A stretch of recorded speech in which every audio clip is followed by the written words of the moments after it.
Welcome to episode 49 of Pink's Picks, recommendations from a retired English teacher.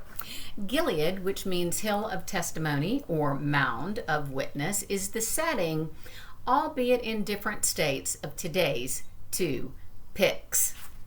Gilead, an epistolary novel, that means written in letter form, won the Pulitzer Prize in 2005 and is the first of 4 Marilynne Robinson books set in the fictional town of Gilead, Iowa. In 1956, the hamlet looks like whatever hope becomes after it begins to weary a little. Protagonist John Ames loves this unadorned community.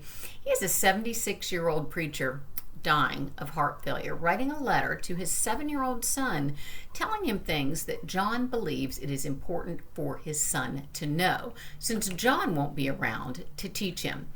Things which include Gilead's abolitionist past, based on the actual Tabor, Iowa, John's peripatetic grandfather, his atheist brother and his deceased first wife and daughter, and his namesake, a ne'er-do-well neighbor.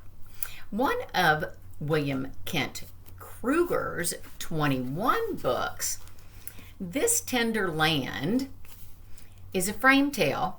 Remember, that means a story within a story, and a Bildungsroman novel, coming of age.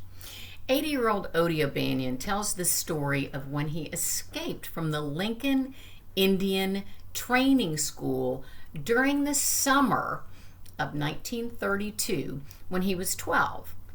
Odie, short appropriately for Odysseus, embarks on a journey along with his 16-year-old brother, a close friend and also a Sioux Indian, and a clever curly-headed little girl, all orphans, traveling in a canoe on the Gilead River in Minnesota.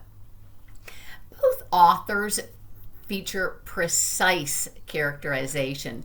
Based on Robinson's vivid description, I pictured Sam Elliott as John Ames and Amy Adams as his much younger wife.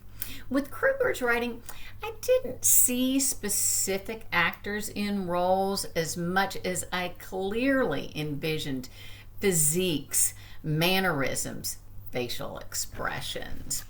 Both authors pay loving homage to their Midwestern landscapes. Robinson actually resides in Iowa and Kruger in Minnesota. In each piece, there is a heartbreakingly beautiful scene under a brilliant sky with a proliferation of stars and fireflies. Both books present the paradox of simultaneously questioning a wrathful God that would allow tragedy and catastrophe, and embracing a benevolent God who provides fortitude and friendship, beauty amidst desolation and despair, and the kindness of humble strangers. The stories share overarching themes of anger, regret, guilt, loneliness, disappointment, fear, sleeplessness, wonder, and the importance of family. Whether it is that gives us life, that which gives us love, or that which we cultivate. The retrospective tone of each piece is tender and forgiving. John writes that his memory has made much of very little, and remembering his youth makes him aware that he never really had enough of it. It was over before he was done with it. Octogenarian Odie says of the 4 traveling orphans, even across the distance of time, I hurt for them and pray for them still. While I can appreciate the popularity of Gilead and its warranting further characterization via 3 additional books in the series, Robinson's moments of magnificent prose are weighed down by seemingly obscure, unexplained biblical allusions. Therefore, I give it a B. I love Kruger's update of Twain's Huck Finn, nod to Dickens' social inequity, influence from Lewis's Elmer Gantry and King's The Body, the short story on which Stand By Me was based, as well as the timeliness with recent discoveries of Canada in May of 215 and in June of 781 mass graves at two separate Indian residential schools.